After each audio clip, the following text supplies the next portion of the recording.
Welcome back to the Blue by 90 podcast. On today's episode, we have Cam from the Michigan Wave join us, and we talk about his Instagram page and what's going on in the Michigan sporting world. We also talk about the Milton and McCaffrey debate again. So make sure you go and like and subscribe and share on wherever you're listening from today. And head over to our YouTube, Instagram, and Twitter accounts and follow us there at Blue by 90. Thanks and go Blue. This is the University of Michigan. Touchdown, Michigan! And midcourt, extra pass. And it goes for the win! The three-pointer by Jordan Poole! Down the sideline! Peoples-Jones! Touchdown, Wolverine!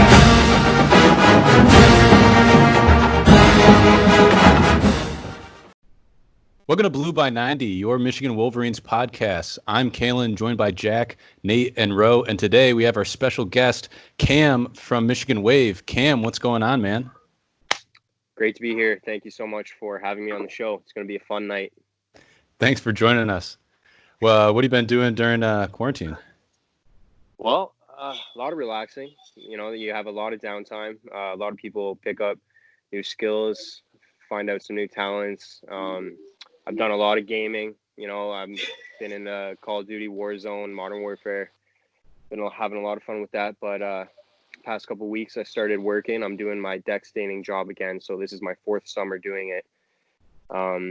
You know, I get to enjoy the outdoors, making some cash and physical work. So can't complain, man. I've been doing some graphic design, just running my page like usual. Nothing new there.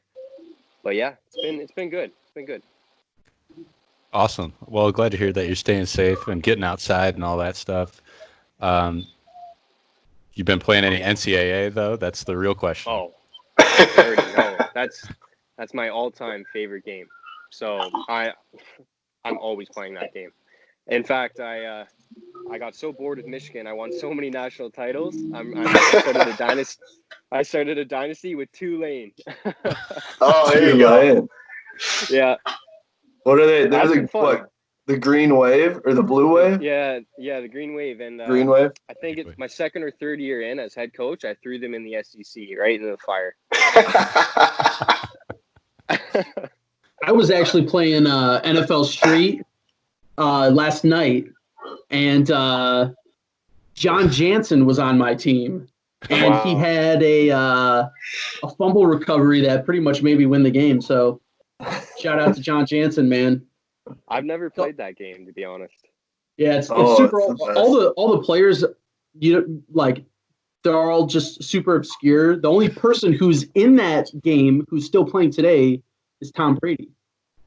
Yep. 2004. What? I was going to say, what year was that? 04? 04. Wow. Dude, Crazy to think how old he is. I was surprised they got like a photo real version of John Janssen in that. So, Pretty accurate. Still had the photo. Yeah.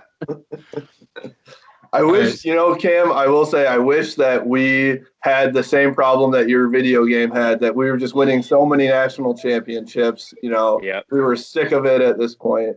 Now I know how Nick Saban feels. Yeah. Well, let's jump into some of these questions for Cam. So right off the bat, how did you get started with the Michigan Wave Instagram profile? Well, the year was 2013, and my first username was Hail to Mish. A lot of my followers still remember it as that. It's before I joined the affiliation of Wave. And 2013, I don't know if you guys had Instagram yet or were using it frequently, but the app was relatively new at that time. And in my opinion, looking back at it now in 2020, it was a perfect time to start a fan page like this because it was just kind of an original idea. And now in 2020, there's a new fan page being created every single day, every single minute in Michigan's fan base, seemingly. And yeah, that's us. No, it's not. I got introduced to the app then, and Basically, my biggest thing, my factor of success has just been the consistency and just the drive to run it every single day. So yeah, it's been since 2013, and as of today, I finally reached 60,000 followers. Yeah, we saw that, man. Congrats. Dude, that was Thank you. dope, man. Thank you so much. And like you said, man, with the consistency, I mean, you've kind of always been like, I remember before we started our Blue by 90 page or anything like that. I remember like Hail to Mish. I remember that page. We followed that.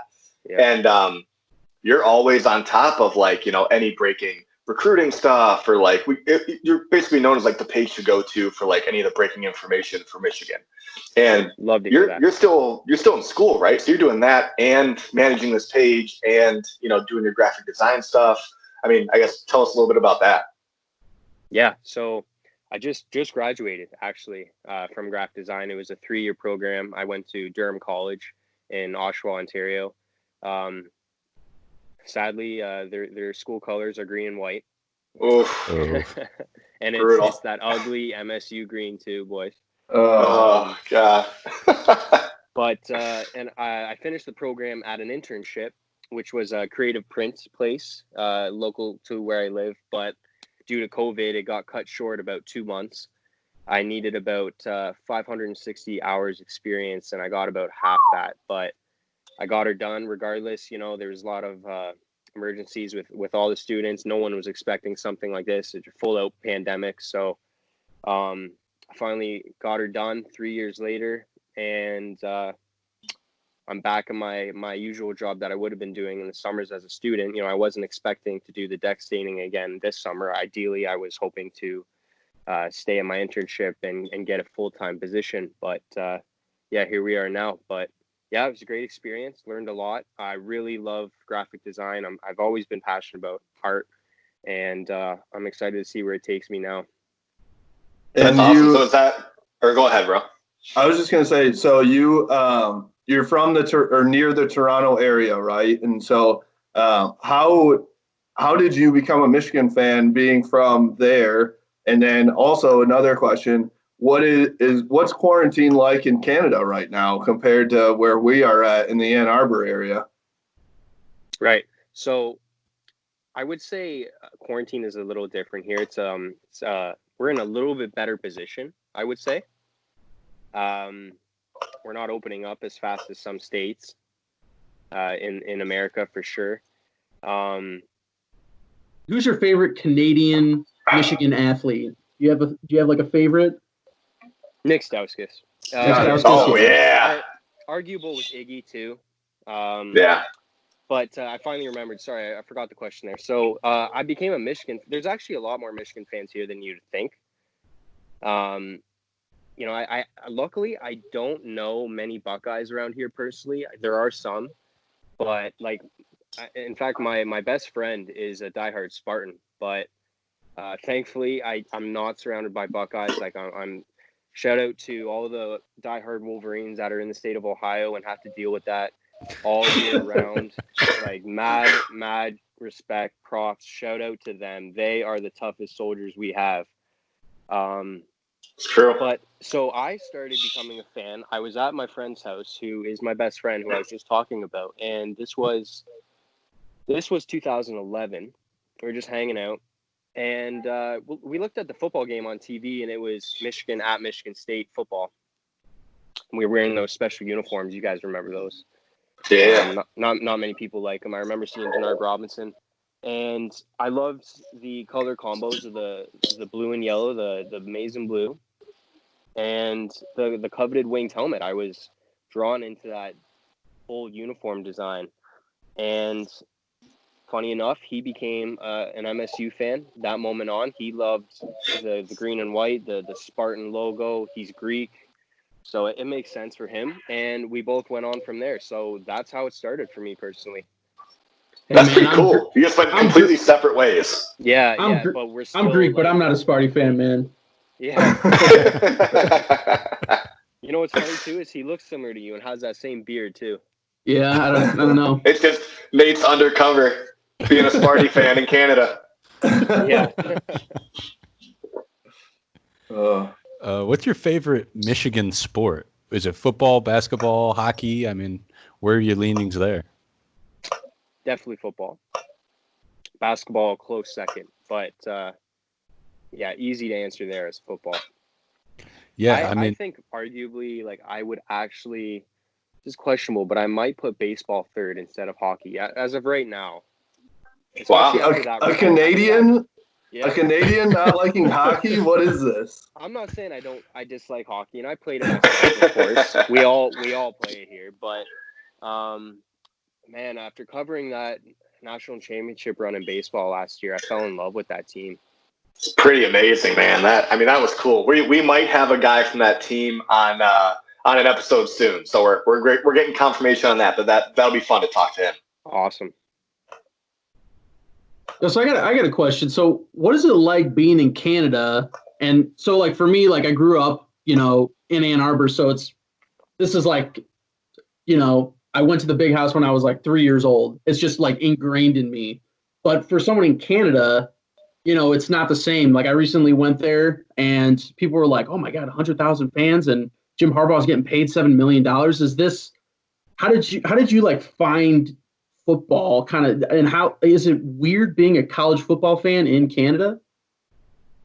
It's not nearly as common as down there in the US. But my dad is a huge sports fan. He works for Canada's version of ESPN, which is TSN, the sports network. Yeah. He's worked there for 30 some years, right out of high school. He didn't even go to college, university. And in fact, I'm not even close to the sports fan that he is or has been for years. So having a father like that, to introduce me to stuff like that, it's been credit to him. I'd say that's the probably the main reason there. What's cool. What's his favorite sport? Football.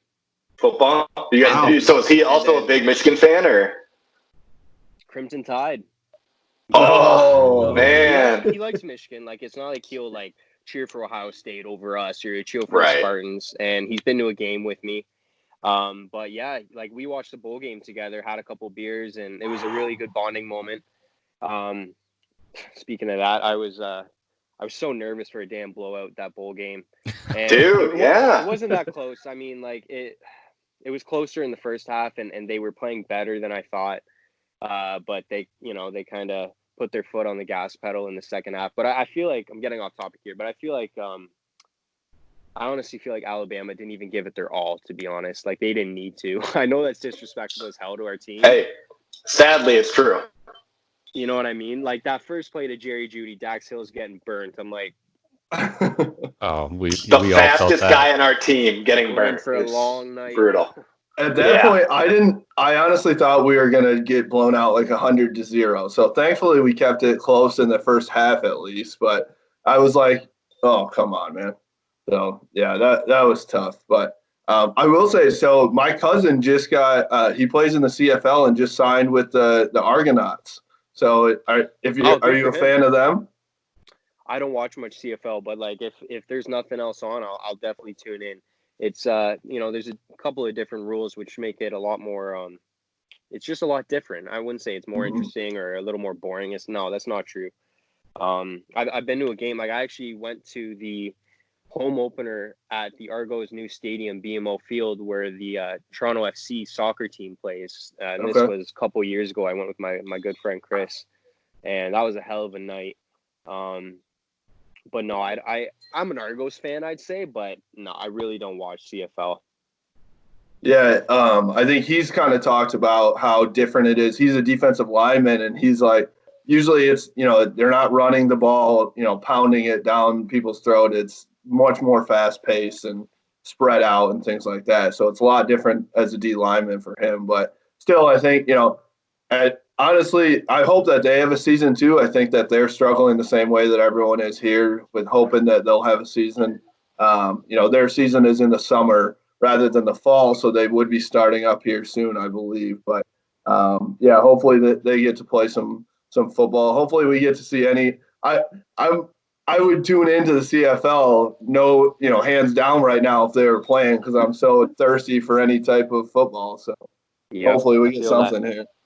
You know what I thought would be interesting is so we do hear a lot of the big hits during the games, but when I watched the UFC like last week, you heard some huge hits. I would That's a good love to. point.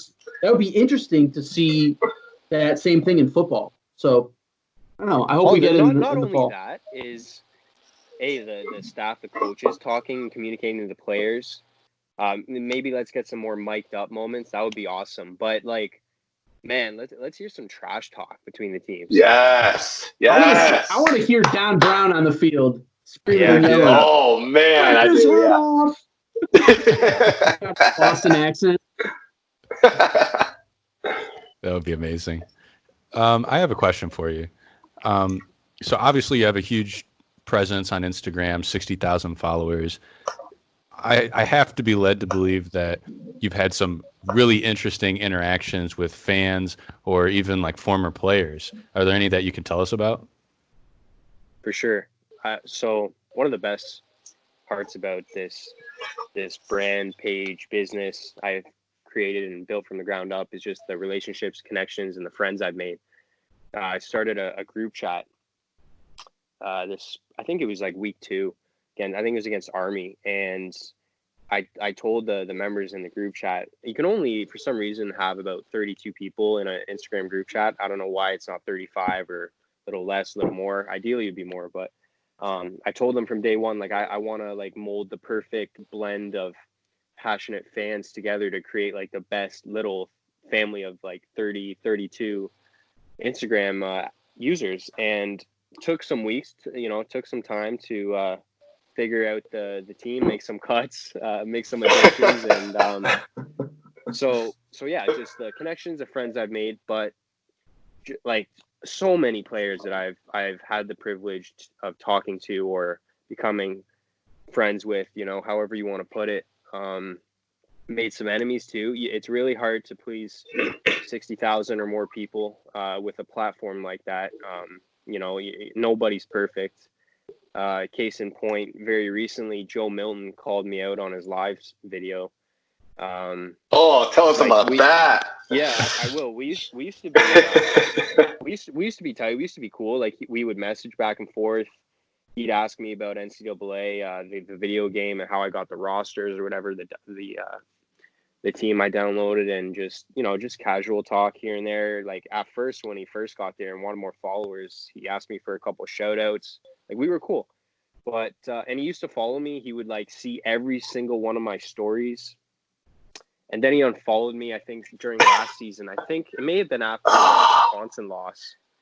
I'm not sure why, but it may have been after I posted a clip of him like throwing an interception, and I said like this was like his first pass in the game, and I don't know, he got mad at me for. I'm not sure. That's totally a shot and just a guess here, but yeah. So I asked him on his live video. This was like maybe a month or two ago during quarantine. I was like what do you have against me, Joe? Like I have no problem with you. He's like, use a kid, use a fake, you bipolar. I know who you are. Oh no. He's just like chill talking and him by himself in his car. Yeah. And a couple of days later, I find out I'm blocked. Oh no! I swear, I remember. I feel like I remember seeing that. Like you post something like that. Like, yeah, I'm blocked. I'm like, man. I did put it on my story. I'm not ashamed, man. I can't be perfect. But that's a story. Doesn't mean I dislike Joe and I'm team Dylan McCaffrey. Like, no. Still got love for Joe Milton. Hope he starts. Anyways, so one of the best interactions. Charles Woodson has tagged me on a post or two of his. He's commented on my stuff. He's liked a couple photos. He doesn't follow me. He hasn't hit that official follow. Come on, Chuck. And Denard Robinson, that's my boy. Denard Robinson. So he has followed me for a long, long time. I joined his live video when he was on with Devin Gardner, and he said, "Hey, shout out Michigan Wave. That's my boy right there. Like, go follow him." I wanted to have him on for a Q&A on my page, but then he must have changed his mind. So we never got that done. That was supposed to be over the past couple months. Hopefully we can get it done down the road. But Braylon Edwards has engage in some debate, and of course in the comments on my posts.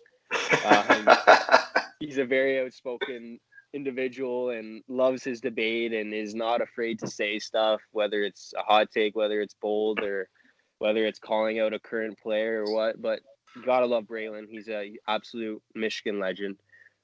Desmond Howard, same thing there. He hasn't followed me, but yeah. So like, I take pride in having almost the whole roster following me. It's pretty insane.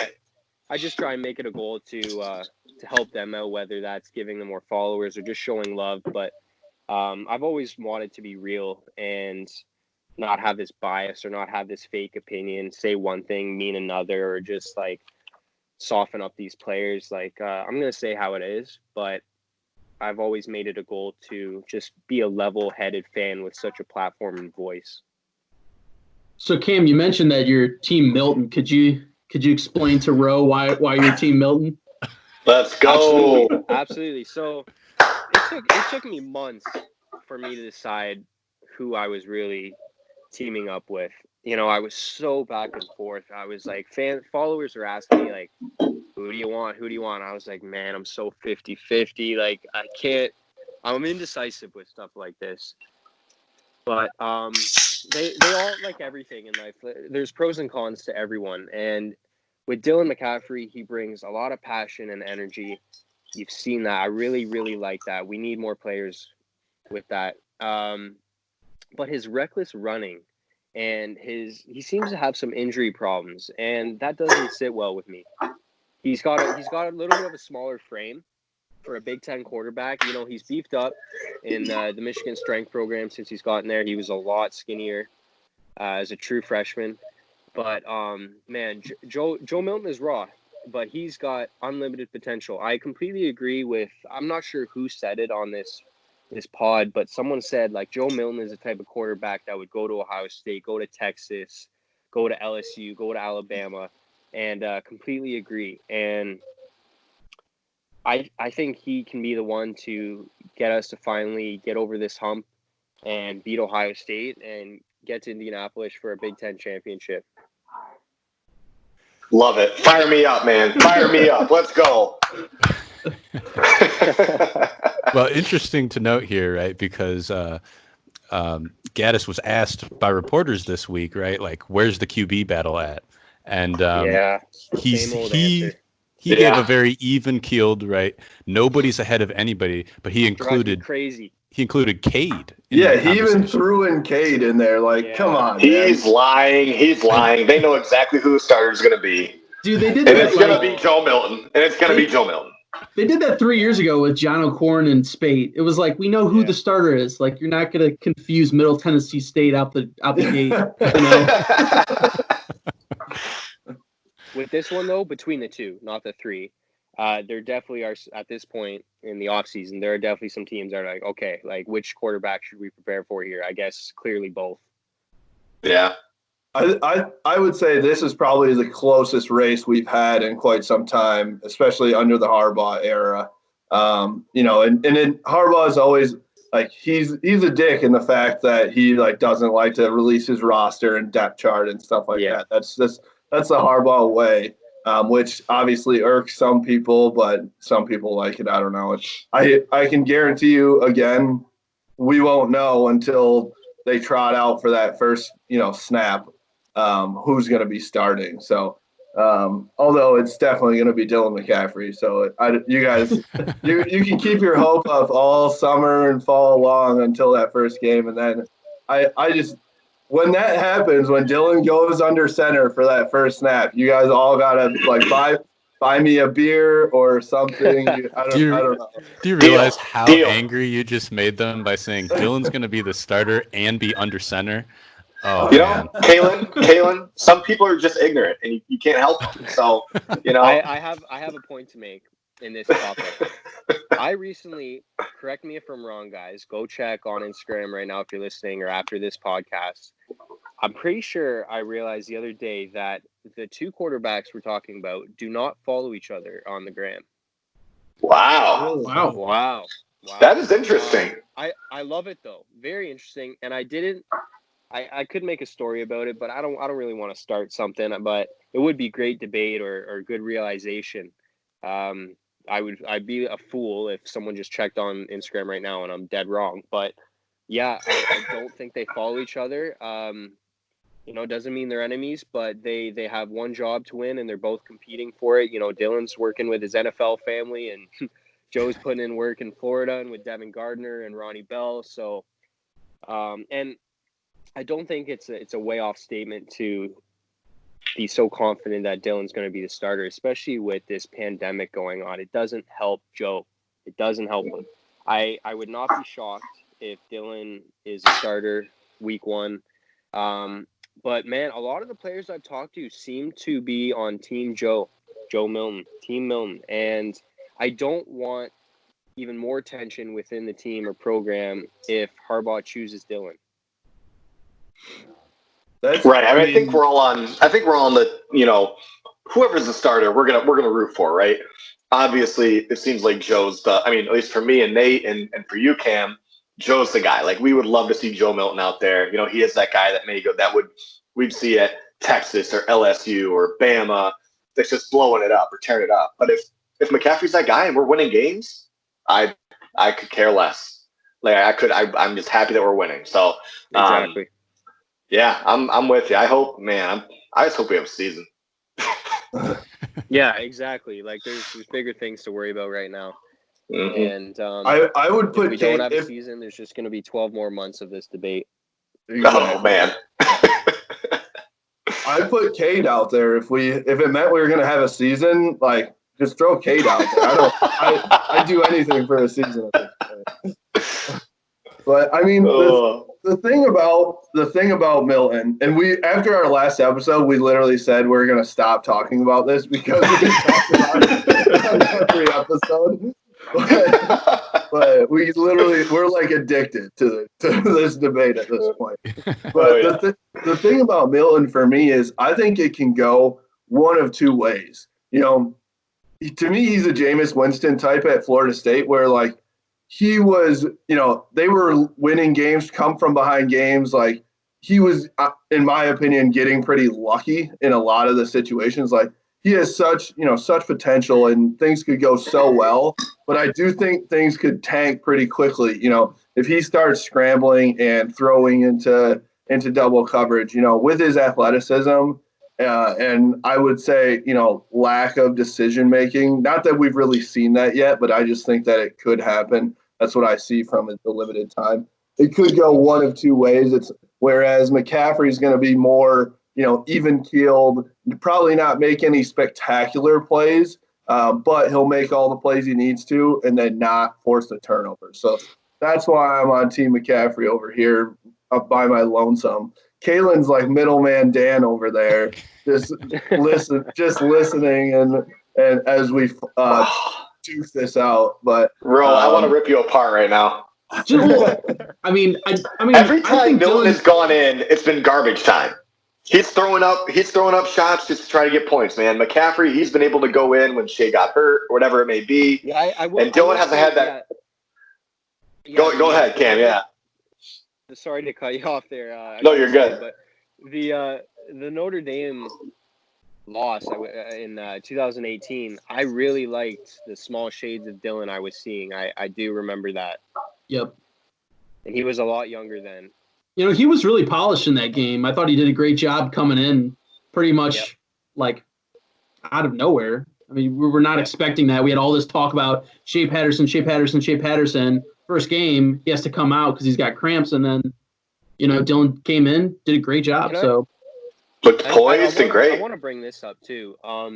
Did you guys see my throwback video I posted the other day? It's on my story of Shea Patterson at Ole Miss.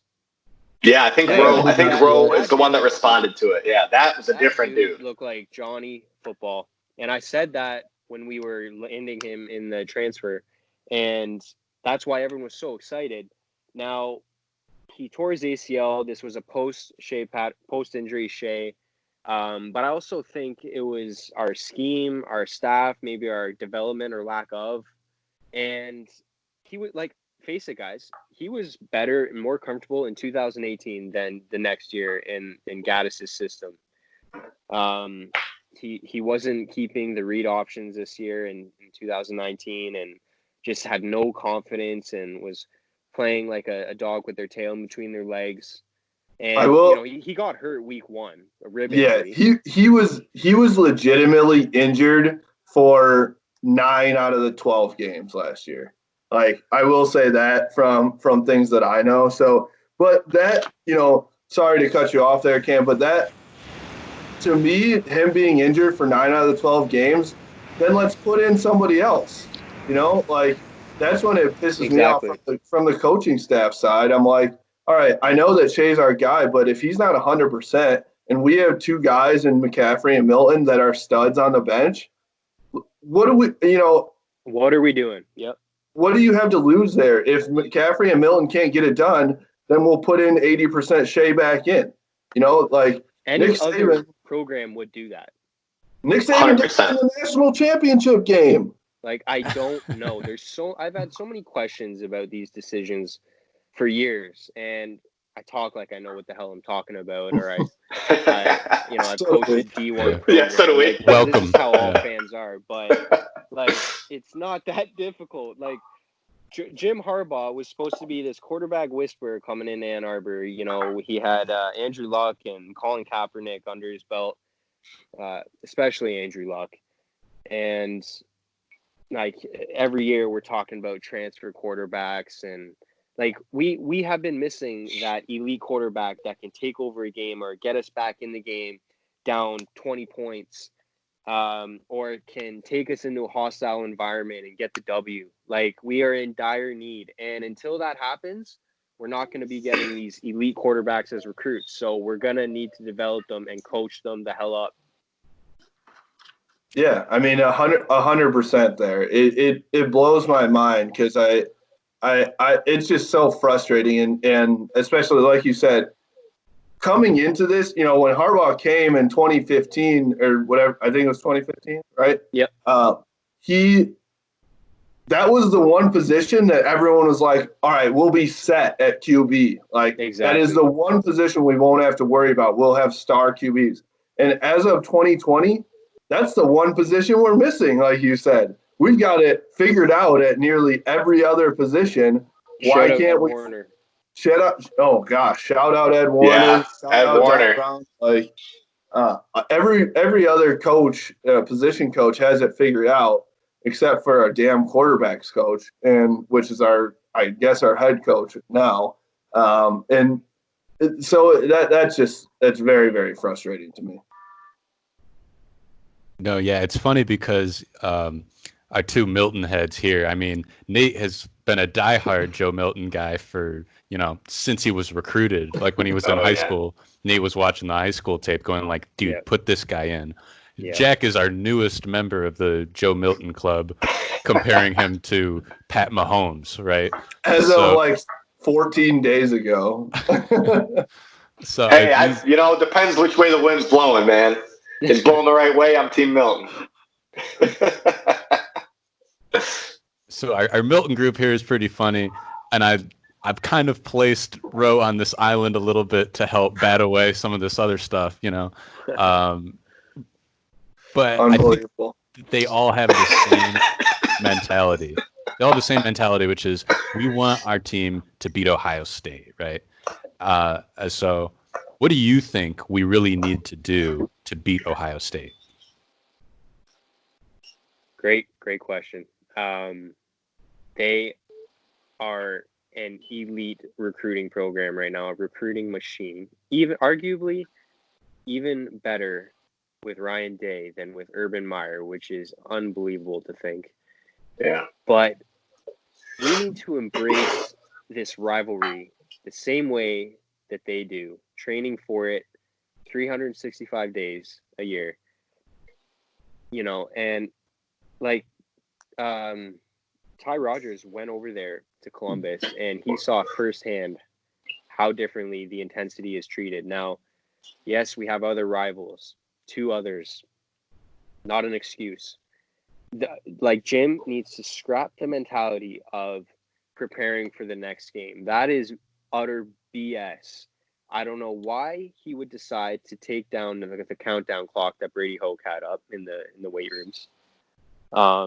You need to emphasize that game and drill it into every single player's heads every chance you get. We could lose every other game on the schedule, but that one is the one that we need to win most. And they are our kryptonite. They are the only team that stands in our way, the only team that we have proven to not be able to beat to get that Big Ten championship ring in Indianapolis. We were so close in 2016, one call away. We were so close in 2018. Maryland could have came in clutch, but can't rely on the Terps. They're not going to get it done. And we don't send them back to the ACC. We don't want to rely on any other program in that case anyways. It has to be all our doing. And they have an extreme mental edge. They go into that game knowing they're going to kick our teeth in, and we go into that game with the mentality of, well, boys, let's do our best and hope we don't get blown out. 100%, man. And the video of 2013 when Ohio State came to the Big House and Devin Gardner was playing on a broken foot, man, that video, I feel like it's resurfaced recently where you see Ohio State kind of coming down the tunnel and then Michigan comes out of the locker room. Posted that, and yeah. They are just chirping them. I'm like, yes, that is what we need. That's the intensity and confidence we need in that game. And honestly, we didn't win it, but we almost beat. We were right down to like the last play of the game where we could have won it against the number 3 Ohio State team where we were unranked. I mean, that kind Brady of intensity. Hoke's guys got up for that game. They got up for that game. And you know what, too? Like Urban Meyer just said, it was a street fight for winning these Ohio recruits against Michigan, whereas now in the Harbaugh era, it's not like that. Now, I understand there's a hell of a lot of talent in the United States from tons of different states. I understand, especially the southern states, of course. I'd love a team of just Florida players or Texas, California, Georgia, Alabama, list goes on. But you look at all the NFL ballers and legends from Ohio, or the Michigan stars that were from Ohio. Like in-state recruiting matters too. You can't just let them all go to Michigan State. I'm not saying that. You need a good balance, but we are not emphasizing Ohio, the state of Ohio, for recruiting. It's like we know we can't win that game, so like, oh, why would they want to come here? So like we need to adapt this D'Antonio method where we take these maybe diamonds in the rough, these slept on recruits that maybe Ohio State passed on, and they come into Ann Arbor with that mental edge or chip on their shoulder, that attitude like, I'm going to prove to you why you slept on me and why that was a mistake. It's a John Beilein thing too, right? That's how John Beilein did it.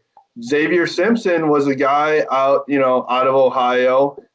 Trey Burke was a guy literally from Columbus, didn't get recruited by Ohio State.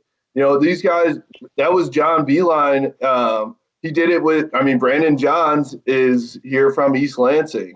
So 100%, I wish, so much that Jim Harbaugh had more John Beilein in him. And D'Antonio too, I hate the man because of, where he's at, but he did an incredible job with 3-star guys for the 10 years that he was there, whatever it was, their 10-year run, I guess.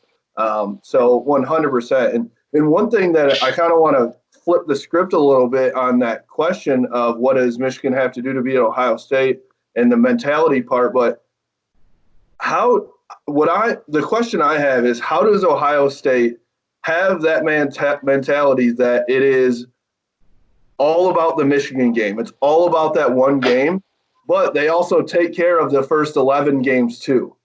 That's what really blows my mind on their part is they are 100%, 365 days a year, talking and thinking and working about that a Michigan game for them.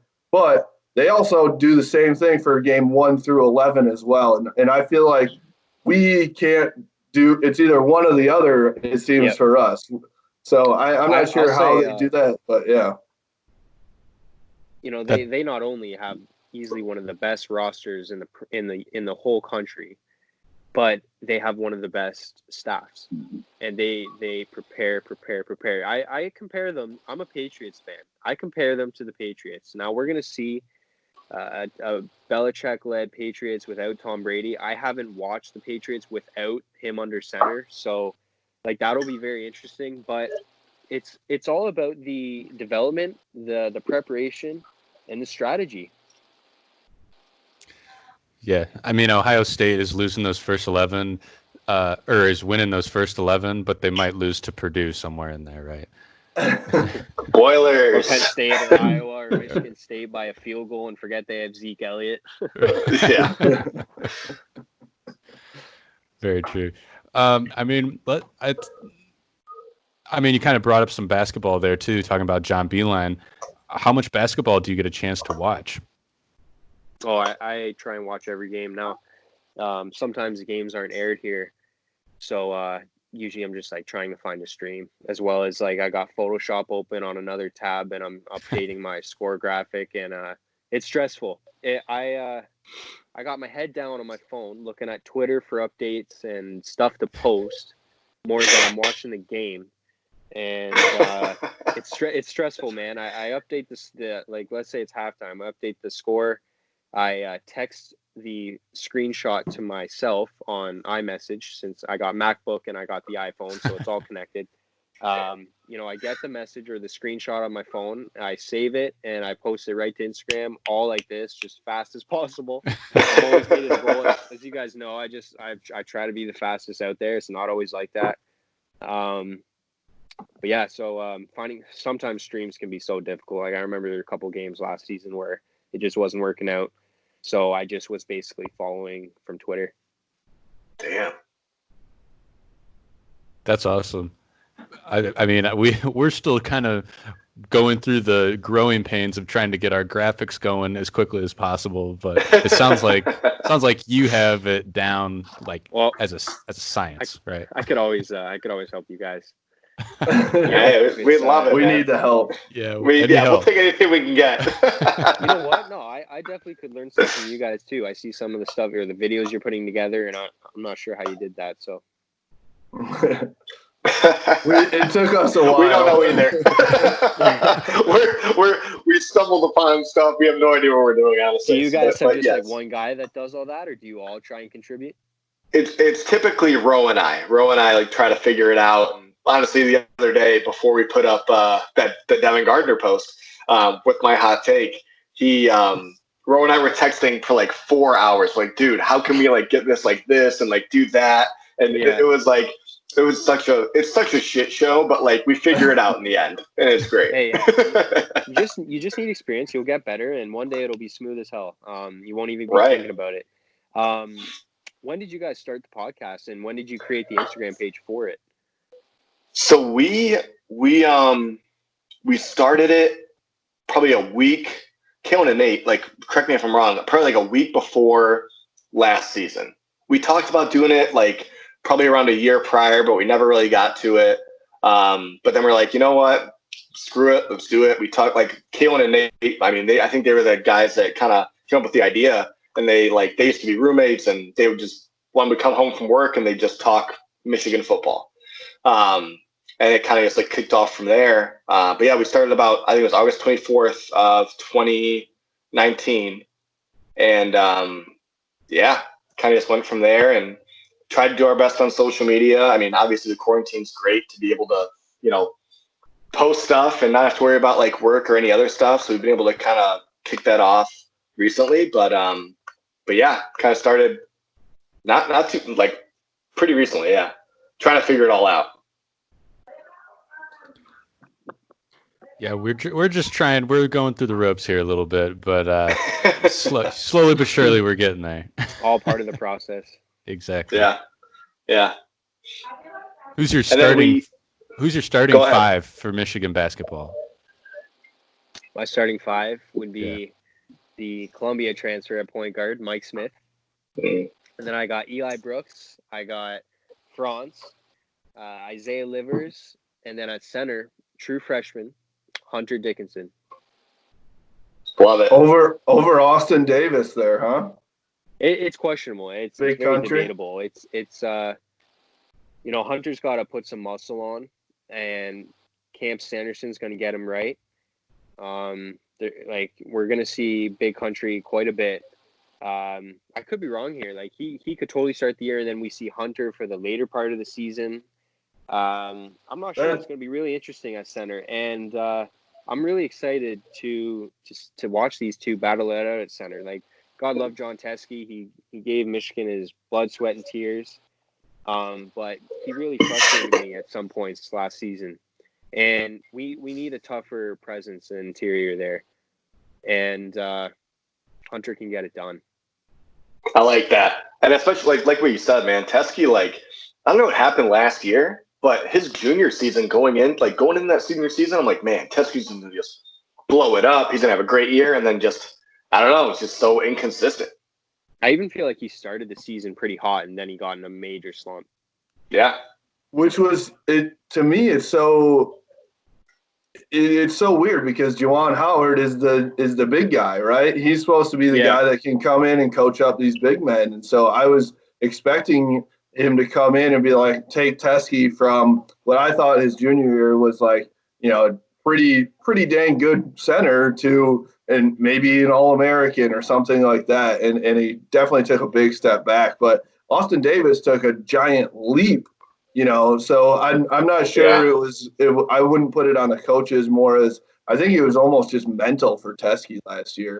But I agree with you in the fact that I think we'll see Austin Davis early on just because of the experience and everything like that. And then as Hunter really gets into the flow of college basketball and Big Ten basketball, his talents are, I mean, you can't compare them probably to an Austin Davis. They're much higher. His upside is so much higher. So I think he'll work himself probably into the starting rotation. What do you think about the other freshmen, though? Zeb Jackson, Jace, those guys coming in, Terrence Williams. What do you think? Do you think any of those guys will get any PT? Oh, yeah. I think Terrence Williams and Zeb Jackson for sure.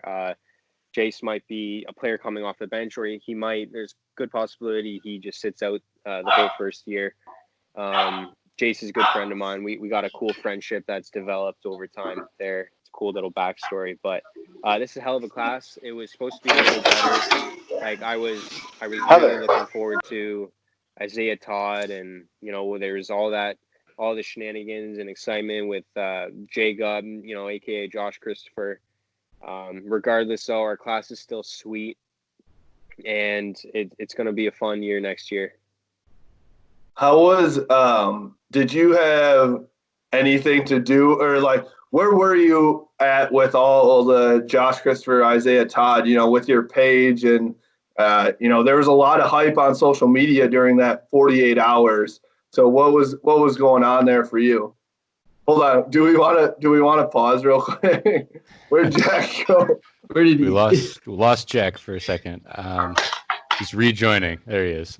Sorry, Kalen texted me, and I opened my phone, and it Oakley was barking in the background, so I went to go make sure he shut up. And sorry, guys. So that 48 hours really of Josh Christopher and Isaiah Todd, obviously there was a lot going on there, and the hype around social media, and there was so much buzz on that. What was that like coming from an Instagram page with such a media presence that you have? I'll say this is Josh Christopher's recruiting process was truly exhausting. Super intriguing character persona. I love his photos he posts on Instagram, his fashion sense. I'm really intrigued to that, but I got to a point where I was just downright exhausted with his recruitment. He put out a tweet during the start of all this coronavirus stuff, pandemic, where he was like, he tweeted something, I'm not even excited about my commitment because of Corona or something like that. And it just got me angry. I said, there's so much bigger things going on in the world right now. And that's what you're mainly concerned about is how your commitment is not going to be as hyped up as it would have been because of a pandemic, which we haven't had in 100 years. Like, come on, man. But I will say, like, I was very confident that he was Michigan's to lose for weeks and weeks. And now looking back at it, I just believe it was a whole marketing strategy, and he played us, and he knew where he was going the whole time. Other recruits have done this, but he truly used this for clout, attention, and hype. And he had his mind made up the whole time. He was going to play with his brother, and he knew this, and the whole family knew this. And just, hey, you can't blame a recruit for having fun and enjoying the most out of their recruitment, as it's a once-in-a-lifetime experience, but he was a different breed. Yeah, I think I saw it too on social media that fans started kind of turning on him about, that in those last few days or weeks, I guess, because people realize, like, all right, this guy is kind of a clown, and he's just playing with us, with our feelings this whole time. And people were like, I saw a bunch of people posting stuff like, I don't even want him anymore at this point, which is ridiculous because he's so good that we would take him in a heartbeat. But I think that the attitude problem, I did read a lot of stuff that, like, we almost dodged a bullet there because he's so, like, egotistical and all that stuff that he would have blown up our locker room 100%. Exactly. That's interesting, too. I even heard a story about, you guys aren't going to believe this, and I haven't told many people this, but everyone's going to enjoy this that hears this. Russell Westbrook was saying some stuff about Jacob, and he called him a bad name that I shouldn't repeat, and like, basically calling him a diva, right? Like, he's not as much as, like, the media makes him out to be. So let's see if Russell Westbrook ends up being completely right about, like, his collegiate career or how he ends up in the NBA. But let's just say Russell Westbrook is not a fan of Jacob, and, like, not many people would even think that he's familiar with a guy like that. But yep. Well, that's interesting too, because I'm pretty sure that Arizona State is unretiring Harden's number or something. I could be completely wrong on this. Oh, wow. But I think Christopher is wearing Harden's 13. number 13 at Arizona State. Yeah. So I'm interested to see how that plays out.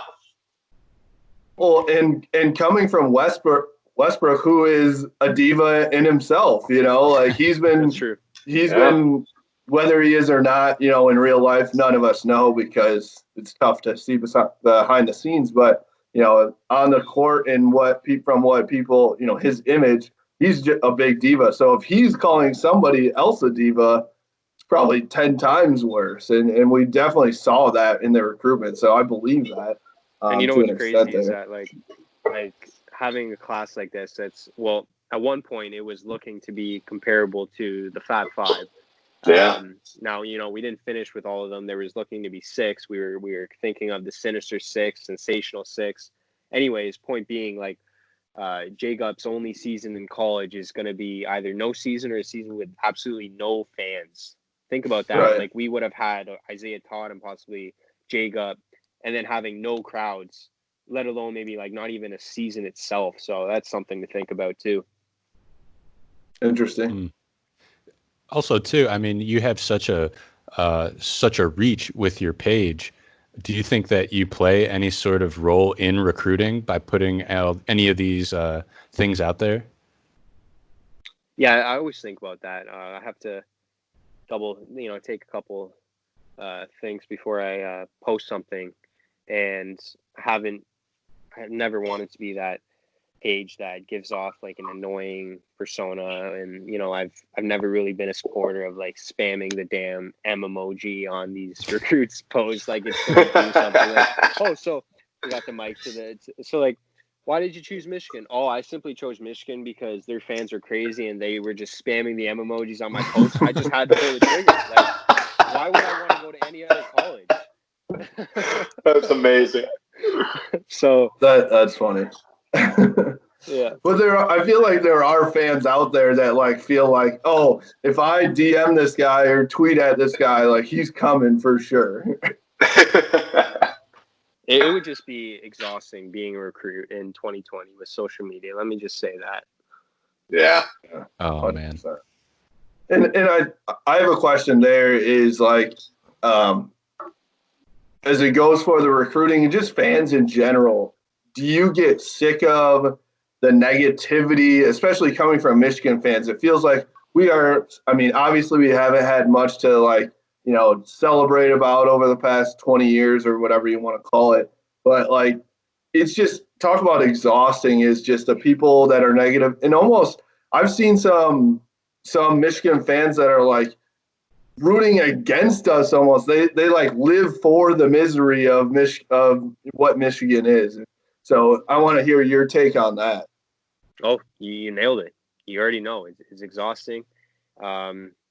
Like I said, I've made a lot of friends and connections that are supportive and just love talking like we are talking right now, and just aren't miserable people that just seem to thrive in hatred and negativity. I have some followers. One comes to mind that just like loves to play devil's advocate with me. He just like questions all my takes, opinions. He just loves to debate and makes me feel like I'm just silly with the stuff I say and questions what I post. But yet he still follows me, and because he claims he still enjoys my content. So it's just, yeah, especially with the internet and social media, negativity, hatred has an opportunity to thrive even more, and it gives every random person their own voice. You look at the comment section, and there's no penalties with what you say. It's not like this guy's going to punch you in the face for what you said on his Instagram post or YouTube video, because he's not in front of you. It's through a screen. So what does that mean? People have no filters, and they're talking way more tough than they would in person. The keyboard warriors. Yep. Yeah. That's right. Well, we try to keep it positive and we try to keep it real at Blue by 90, right? So Always. Does anybody else have any more questions? I think that's it from me. Does anybody else have any more questions? I know we had a question about we had Toby from the Prattle on a couple weeks ago. And he mentioned how you guys are good friends, and both of you guys are very successful at what you do through your Instagram pages, and Toby with his interviews. I guess, how did you guys, meet up, become friends? Did that happen through Instagram, or do you guys know each other before then, or how'd that kind of come about? Yeah, it was on Instagram. I got a direct message from him. I think it was like 2017 or 2018, and I don't remember how many followers he had at the time. I would definitely say it was less than 500. I think he's now around just over 2K, if I'm not mistaken. Yeah. And he was just introducing himself, like, "Hey Cam, I'm Toby. This is my podcast. I'd love to have you on. Let me know if you're interested and when you're available, and we could get this in the works." And at the time, he was with 3 other guys as close friends, and it got to a point where they were no longer interested and no longer had the time to run it. And Toby loved it and was really good at it, so he just took it over from there, and it's been flourishing. And I've been in his corner ever since, and it's just so fun to watch him grow. And man, he's got a fan page for the Prattle now. He didn't. I saw that. He doesn't know. I saw that. That's amazing. And it's crazy. So many of these people that I talk to on almost a daily basis, I forget that I haven't hung out with in person, I was recently at the Middle Tennessee State game, and he was there too, but we sadly didn't have a chance to meet up. But so that's how it got started. And at this point, I've been on his show maybe 3 times, and I'm going to be on it again soon for sure. Nice. And that's another thing too, is as far as like you and Toby, and there's another fan page, just Michigan Insiders. I feel like the guy's name is Dawson. Is that correct? Dawson. That's Michigan Insiders. Yep. Okay. I hung out with him at the game. Okay. I feel like Lima, Ohio. Oh, okay. So I feel like I think he was the first like big fan page to like reach out to us. We're actually like tailgating, and Justin Rowe has a huge tailgate, and we put up a story, and he like commented on it, and we've got to get him out. We've got to get all you guys out there sometime. But you 3 guys have done a great job of like responding to DMs, just engaging with your followers, and that was something that was really cool. Is that Toby reached out to us. He was like, "Hey man, like, love what you guys are doing. Yada, yada, yada. And we were able to get him on the podcast. And then, as far as like, you reached out about our intro, like, hey, like, it's got me hyped up. It was cool, man. And like, especially for us, it was like a guy coming from 60,000 followers to, we have like 600. That is the best intro I've ever heard. Hey, that's Roe. That's Roe and Jacqueline. I automatically blare that when I hear it. It sends shivers down my spine, man. Best intro ever. I even told Toby. I was like, bro, did you hear their intro? I don't know to tell him what he's doing. It ain't enough, but I've been wondering too, like, is that not any copyright infringement? Because it's so tough with University of Michigan. They're so tough on copyright. It's a good question. It probably is, to be honest, but we don't have 60,000 followers, so we're not worried about it yet. Yeah. We haven't gotten sent a notice in the mail yet, but maybe someday. But yeah, that took a full day of Jacqueline and I, like, ripping stuff from YouTube and whatever else. But man, the DPJ call at Michigan State, Gus Johnson, baby. Gus Johnson, Nate's favorite guy. He gets me every time. It's just all together. It's just, it couldn't be better. It's an automatic blare. Turn that up every time, and it gets me fired up and ready to listen to the episode. Love it. We're gonna have to play that at the next tailgate over my speakers, on the golf course. So, the last game I went to, week 1, Middle Tennessee State. That was my first time I was at the golf course tailgate, and it was a hell of a party. And that's where I met up with Dawson and his friends, and who he usually goes to games with. And then I met up with Nolan of U of M Graphics. Shout out to him. Okay. Yeah. So I also met with them again at halftime. And I ended up going to tailgate with a friend, follower of mine, girl named Aspen, and her and her family tailgate just outside of Chrysler. So we went there for a bit just before the game. Yeah, I feel like Ro, you're on the golf course, right? But last year you were in the blue lot by Chrysler. Kind of what you're talking about, right? I can get passes for the blue lot. Sometimes I like going on the golf course just because it's a bigger party. So golf course is fun, man. I love the golf course. If the weather is right, I'll go to the golf course. But usually in Michigan, you know how the weather is, so it's either raining or snowing or whatever the hell's going on. So right. The blue lot's is a safer bet. But week 1, the weather was gorgeous. Yeah. For that Middle Tennessee game, yeah. So how often do you come down for a game? Man, I'll try. I'd be there every damn weekend, every away game if possible. That I want to make that a goal later on in life. But I think I've been like 3 or 4 games total. My first game was 2013 Minnesota. Okay. Where Blake Countess had the pick 6 at the end of the game. Love it. And and then most recently Middle Tennessee State game, which was my first night game. So. Well, next not time enough games, and I wish I could be there every weekend. And I have not been to basketball yet, and I have not been to Yost. So that's Yost is great, man. Yost is so amazing. Awesome. Yeah. Great atmospheres all around. Anywhere you go at Michigan, you're gonna have a good time. As long as you don't wind up, passed out on the floor at Rick's or something, right? I mean, that's maybe then you shout out Matt Leinert. Yeah, shout out Matt Leinert. See, I have to make it a goal too. I have not tried the food in Ann Arbor. Man. I haven't tried the bars. Like, boys, you need to give me a good tour. Like, you got to come down for like a whole weekend, starting Friday night or something. We'll go hang out. We'll take you around. Tailgate all day. End up at Pretzel Bell Saturday night. Shout out Pretzel Bell.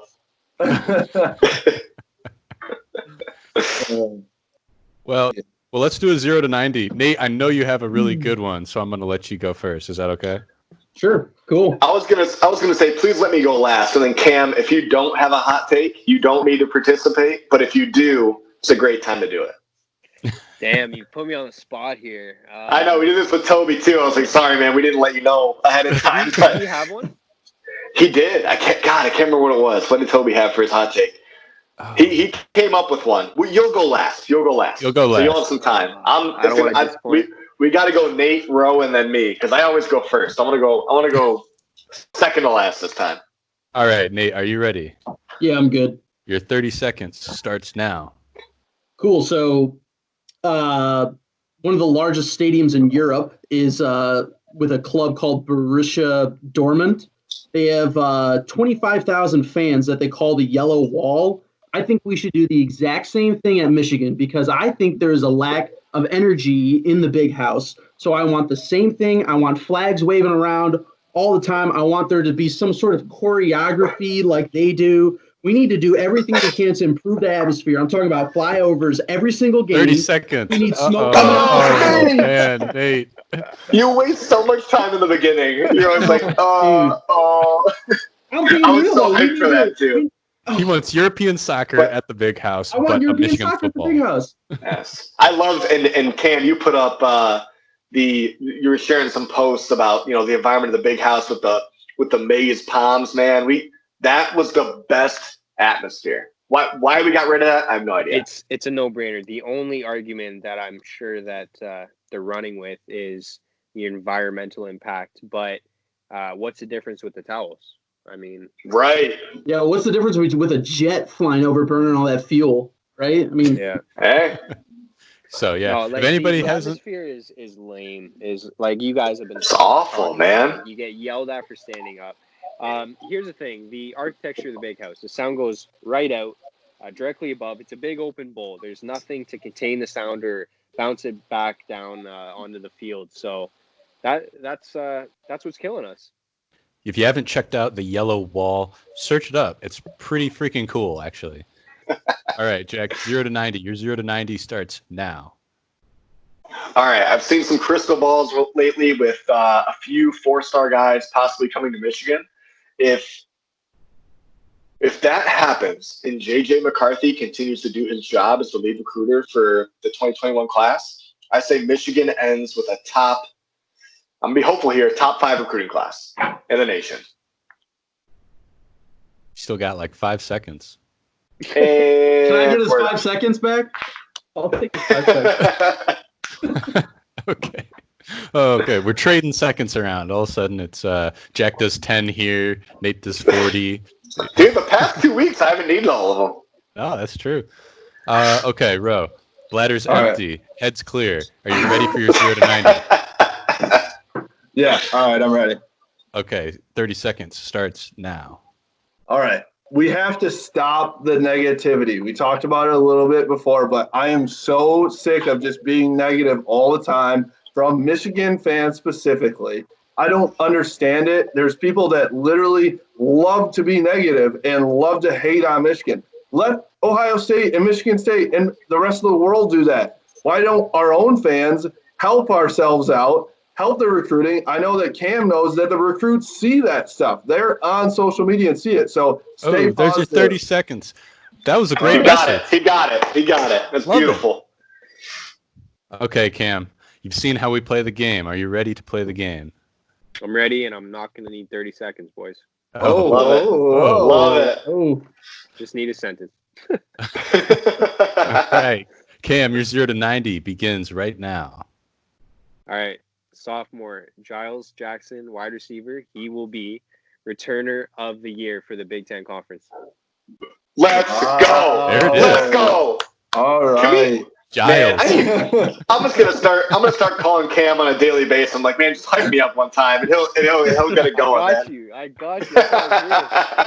I love it. We'll have to have you on, like, if we do have a season.